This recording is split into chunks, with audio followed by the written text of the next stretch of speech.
Hello and good morning students. अब हम लोग बात करेंगे डार्क रिएक्शन के बारे में। डार्क रिएक्शन को बायोसिंथेटिक फेज भी कहा जाता है और इस रिएक्शन को केल्विन साइकिल के नाम से भी जाना जाता है। हम लोग बात करेंगे कि क्यों इसको अलग अलग नामों से जाना जाता है।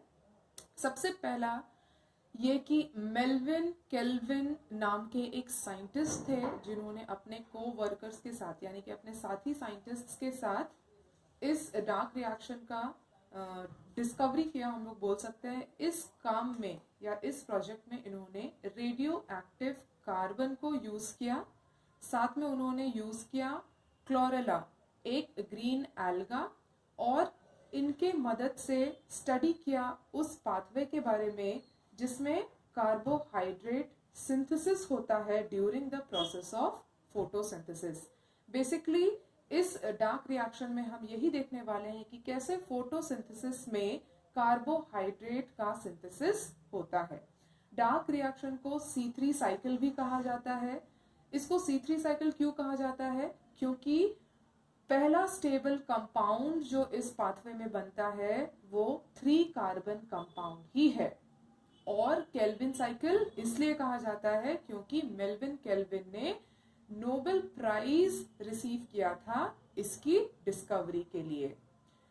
इसको डार्क रिएक्शन इसलिए भी कहा जाता है क्योंकि ये एक लाइट इंडिपेंडेंट प्रोसेस है। हमने पहले ही पढ़ा है कि डार्क रिएक्शन लाइट के प्रेजेंस में भी पॉसिबल है और लाइट के एब्सेंस में भी प्रोसेस है, तो इसीलिए इसको हम लाइट इंडिपेंडेंट प्रोसेस भी कहते हैं। डार्क रिएक्शन बेसिकली क्लोरोप्लास्ट के स्ट्रोमा में टेक प्लेस करता है। नॉन साइक्लिक फोटोफॉस्फोराइलेशन के वक्त जहां ATP NADH2 का सिंथेसिस हुआ था, यही ATP और NADH2 यूटिलाइज होता है ड्यूरिंग डार्क रिएक्शन।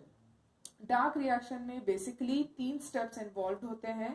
पहला कार्बोक्सिलेशन, दूसरा रिडक्शन, यहाँ पे रिडक्शन क्या है? रिवर्सल ऑफ ग्लाइकोलाइसिस, और तीसरा रीजेनरेशन ऑफ RUBP। अब कार्बोक्सिलेशन, रिडक्शन और रीजेनरेशन ऑफ RUBP क्या है, इसके बारे में हम लोग एक एक करके जानेंगे। अब हम लोग इस गिवन फ्लो चार्ट या इस गिवन डायग्राम के थ्रू तीनों स्टेप्स को समझने की कोशिश करेंगे। तो सबसे पहला हम समझते हैं कि कार्बोक्सिलेशन क्या होता है। कार्बोक्सिलेशन सबसे पहला प्रोसेस है डार्क रिएक्शन में, और यहाँ पर कार्बन डाइऑक्साइड एक्सेप्ट किया जाता है 5 कार्बन मॉलिक्यूल के द्वारा, जिसको राइब्यूलोज 1,5 बाइफॉस्फेट कहा जाता है। इसको शॉर्ट में हम लोग RUBP भी कहते हैं, राइब्यूलोज 1,5 बाइफॉस्फेट, जो कि ये काम होता है एक एंजाइम के प्रेजेंस में जिसे हम रूबिस्को कहते हैं। रूबिस्को इसका फुल फॉर्म है राइब्यूलोज बाइफॉस्फेट कार्बोक्सिलेज ऑक्सीजनेज। अब यहाँ पर जैसे ही 5 कार्बन मॉलिक्यूल जो है RUBP, ये कार्बन डाइऑक्साइड को एक्सेप्ट करता है in presence of the enzyme rubisco, यहाँ पे एक फॉर्मेशन होता है अनस्टेबल 6 कार्बन कंपाउंड का। ये जो 6 कार्बन कंपाउंड का फॉर्मेशन हुआ, ये ब्रेक करता है 2 मॉलिक्यूल बनाने के लिए, और ये जो मॉलिक्यूल बन रहे हैं वो पहले स्टेबल कंपाउंड बन रहे हैं। 3 कार्बन कंपाउंड्स बन रहा है, फर्स्ट स्टेबल 3 कार्बन कंपाउंड, जिसको हम कह रहे हैं 3-फॉस्फोग्लिसरेट, या इसको हम 3-PGA भी कहते हैं। और ये काम होता है in presence of enzyme carboxy dismutase. इसके बाद हम एंटर करते हैं रिडक्शन या रिवर्सल ऑफ ग्लाइकोलाइसिस स्टेज में। यहाँ पर जो 3-PGA है, 3-फॉस्फोग्लिसरेट, ये मॉलिक्यूल्स रिड्यूस होते हैं in presence of ATP and NADPH2। Light reaction के समय में जो ATP और NADPH2 का फॉर्मेशन हुआ था, अभी यहाँ पर यही ATP और NADPH2 हेल्प करते हैं 3-PGA मॉलिक्यूल्स को रिड्यूस करने में, और ये कन्वर्ट हो जाता है इनटू 3-PGAL, 3-फॉस्फोग्लिसरल्डिहाइड। अब ये जो फॉस्फोग्लिसरल्डिहाइड का फॉर्मेशन हुआ है, इसको हम एक और नाम से भी जानते हैं, ट्रायोज फॉस्फेट।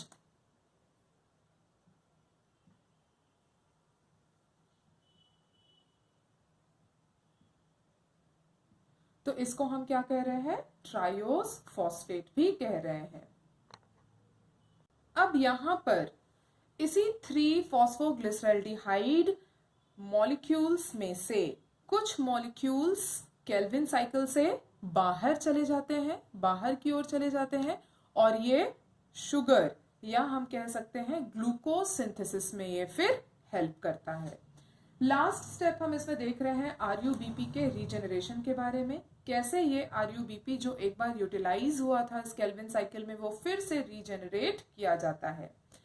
आरयूबीपी का रीजेनरेशन होता है 3 फॉस्फोग्लिसरल्डिहाइड मॉलिक्यूल से ही, और ये काम होता है in presence of ATP molecule जो लाइट रिएक्शन के समय में फॉर्म हुआ था।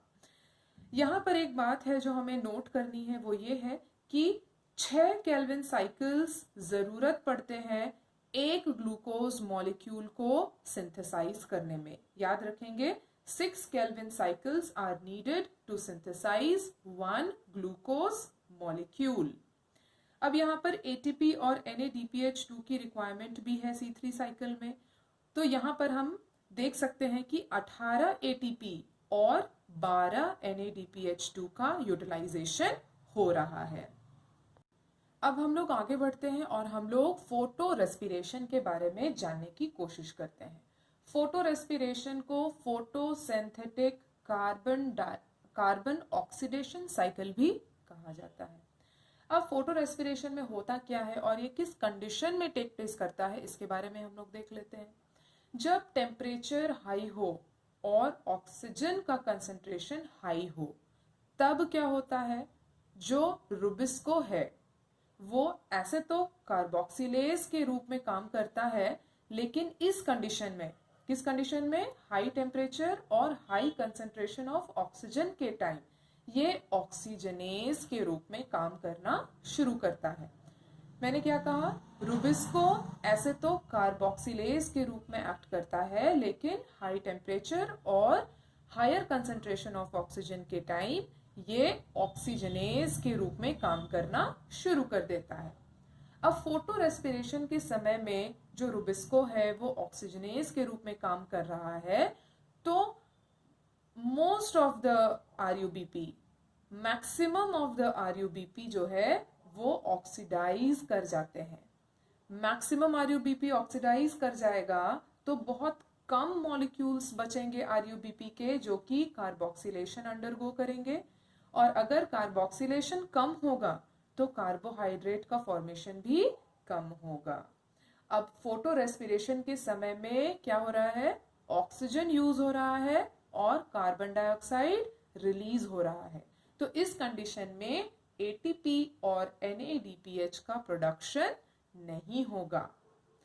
फोटो रेस्पिरेशन को C2 साइकिल भी कहा जाता है, या इसको हम ग्लाइकोलेट साइकिल के नाम से भी जानते हैं।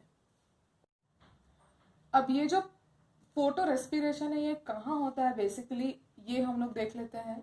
जो क्लोरोप्लास्ट है, लीफ में जो क्लोरोप्लास्ट प्रेजेंट होते हैं उसके आसपास में माइक्रो बॉडीज प्रेजेंट होते हैं जिसको हम पेरोक्सिसोम्स कहते हैं। इनको ही कंसिडर किया जाता है main site of photo respiration. Photo respiration involve करता है कुछ इंपॉर्टेंट चीजें जैसे क्लोरोप्लास्ट, पेरोक्सिसोम, माइटोकॉन्ड्रिया और रुबिस्को। यहाँ पे ये जो रुबिस्को है वो किस रूप में काम कर रहा है, यहाँ पे ये कार्बोक्सिलेज के रूप में काम नहीं कर रहा है पर ऑक्सीजनेज के रूप में काम कर रहा है। मैंने पहले कहा कि इस प्रोसेस में कार्बोहाइड्रेट का फॉर्मेशन नहीं होता है, लेकिन क्योंकि कुछ अमाउंट ऑफ आरयूबीपी यहाँ पे ऑक्सीडाइज हो जा रहा है और बहुत कम ऐसे बच रहे हैं जो कार्बोक्सिलेशन अंडरगो कर रहे हैं, तो जो वेरी लेस अमाउंट है कार्बोक्सिलेशन में जो जा रहा है रुबिस्को, ये ही कन्वर्ट हो जा रहा है इनटू कार्बोहाइड्रेट। तो ऐसा नहीं है कि कार्बोहाइड्रेट का जो सिंथेसिस है वो नल है, पर फ्यू अमाउंट, बहुत ही कम अमाउंट में ये सिंथेसाइज हो रहा है। फोटो रेस्पिरेशन को हम कह सकते हैं एंटागोनिस्ट ऑफ फोटोसिंथेसिस, मतलब फोटोसिंथेसिस के एक्ट को अंडू करने के लिए फोटो रेस्पिरेशन होता है। इसका हम बहुत ही बेसिक एग्जाम्पल ले सकते हैं। टेम्परेट प्लांट्स जैसे कि rice, beans, wheat, barley etcetera, इनमें हम फोटो रेस्पिरेशन का प्रोसेस देख सकते हैं।